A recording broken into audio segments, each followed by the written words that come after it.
Hello guys, मैं हूं भुवन भास्कर मिश्रा और आप देख रहे हैं मेरे YouTube channel English with Bhaskar sir. और आज मैं वर्ड पावर पर एक वीडियो के साथ उपस्थित हूं। और आप जानते हैं कि इस वीडियो में मैं सिर्फ वैसे ही शब्दों की चर्चा करता हूं जो आप पहले से जानते हुए होते हैं, क्योंकि मैं नहीं चाहता कि आप नए वर्ड्स को याद करने की जहमत उठाएं। और मैं ये चाहता हूं कि आप उतने ही शब्दों के सहारे अंग्रेजी बोल पाएँ जितने शब्द आप पहले से जानते हैं। तो जी हाँ, आज मैं इस वीडियो में वैसे ही शब्दों की चर्चा करूंगा। तो बने रहिए आप मेरे साथ इस वीडियो के अंत तक। और अगर आपने अब तक इस चैनल को सब्सक्राइब नहीं किया है तो आप इसे अभी सब्सक्राइब करें, इस वीडियो को लाइक करें, शेयर करें ताकि दूसरे स्टूडेंट्स भी इसका लाभ उठा सकें, और बेल आइकन जरूर प्रेस कर दें ताकि मेरे हर नए वीडियोज़ का नोटिफिकेशन आपको सबसे पहले मिल सके।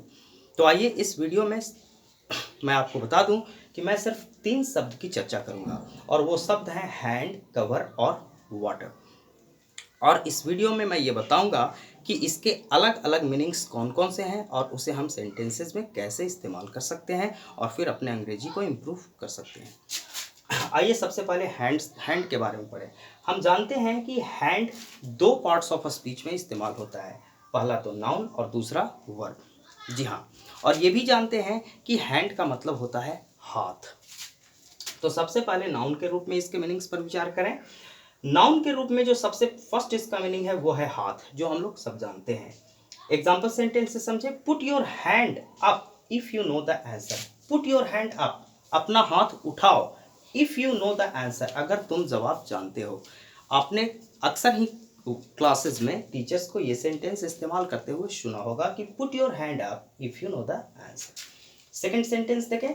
Keep your hands in your pockets. अपने हाथ को अपने पॉकेट में रखो, अपने हाथों को अपने पॉकेट में रखो। Keep your hands in your pockets. Second sentence, second देखें। इसका एक मीनिंग होता है मदद यानी हेल्प, और उस सेंटेंस में हम ए हैंड का इस्तेमाल करते हैं। A hand, I need a hand. I need मतलब मुझे जरूरत है, ए हैंड हेल्प की। I need a hand means I need help with this paper work. इन पेपर वर्क में मुझे मदद की जरूरत है। Please give me a hand. Please give me a hand मतलब please help me. Please give me a hand का मतलब please help me with this bag. With this bag का मतलब कैरी दिस बैग। इस मतलब इस सेंटेंस का ये हुआ कि help me carry this bag. इस बैग को ढोने में मेरी मदद करें। Give me a hand with this bag. Third, भूमिका। हैंड का मतलब भूमिका यानी रोल भी होता है। जैसे I have no hand in his murder. I have no hand means I have no role in his murder, यानी उसकी हत्या में मेरी कोई भूमिका नहीं है, मैंने कोई भी रोल प्ले नहीं किया है, अर्थात उसके मर्डर से मेरा कोई लेन देन नहीं है। I have no role in his murder. Okay, अब देखें। Several of his colleagues had a hand in his downfall. मतलब उसके बहुत सारे सहकर्मियों का हाथ था उसके पतन में। डाउनफॉल का मतलब होता है पतन।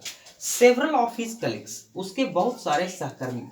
हैड अ हैंड मतलब रोल उनका था किस चीज में? इन हिज डाउनफॉल। ओके, फोर्थ जो इसका मीनिंग है वो है वर्कर। वर्कर का मतलब मजदूर या काम करने वाला। जैसे एग्जांपल सेंटेंस देखें। I need 2 hands. I need 2 hands यानी 2 workers to do this work. इस काम को करने के लिए मुझे 2 मजदूर की जरूरत है। I need 2 hands to do this work.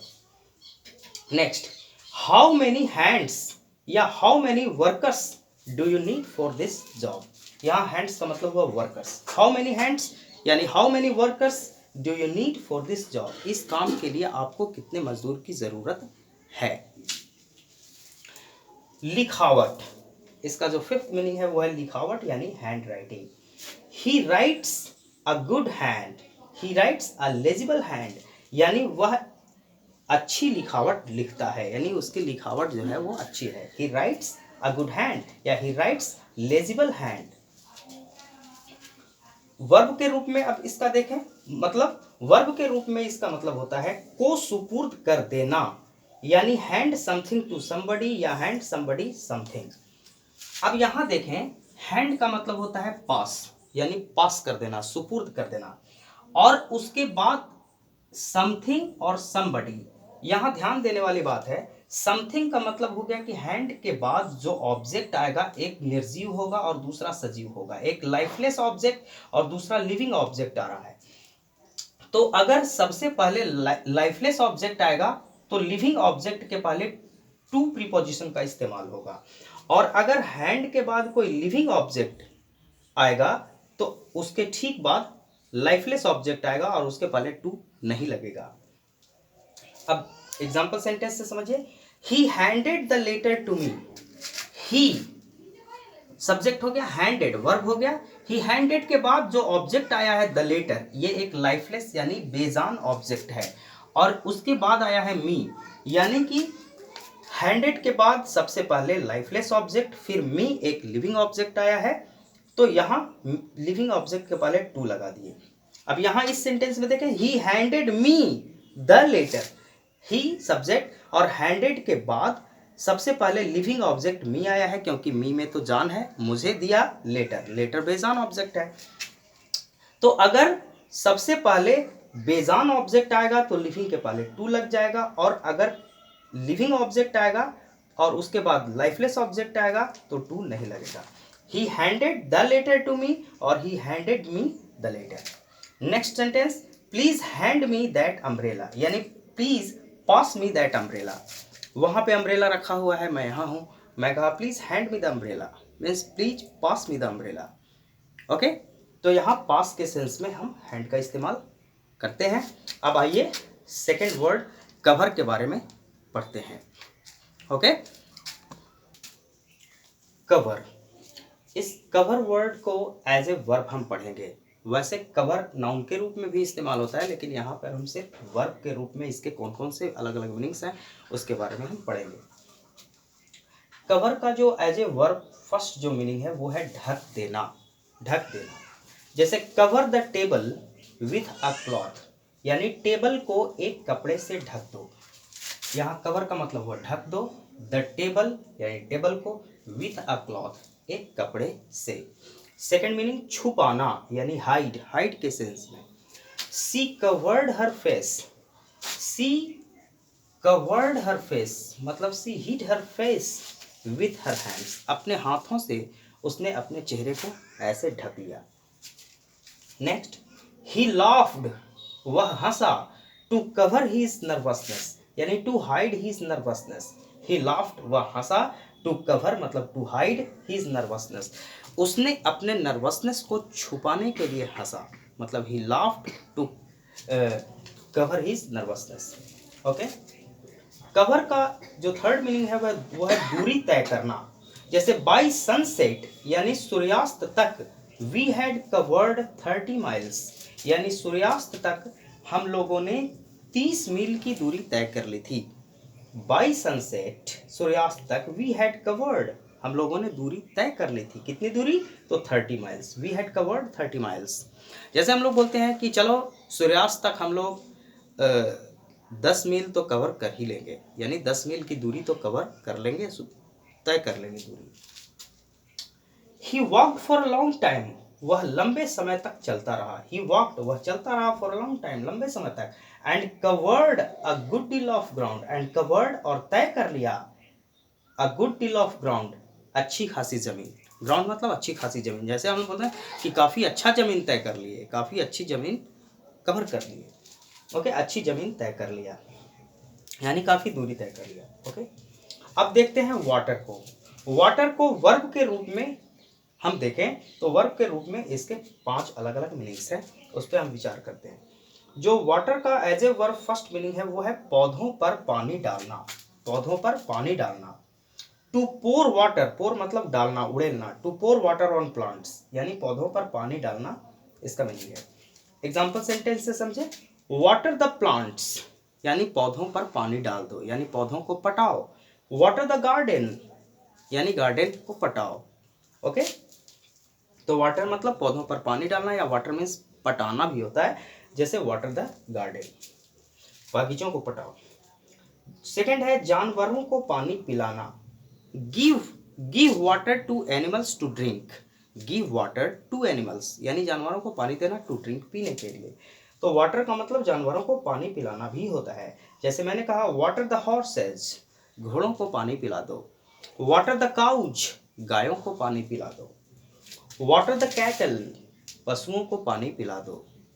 Okay. Third है मुंह में पानी आना, मुंह में पानी आना। से माई माउथ वाटर्स, मतलब मेरे मुंह में पानी आता है, मेरा मुंह जो है वो पानी छोड़ रहा है, saliva. My mouth waters to see the sweets, यानी मिठाइयों को देखकर मेरे मुंह में पानी आ रहा है।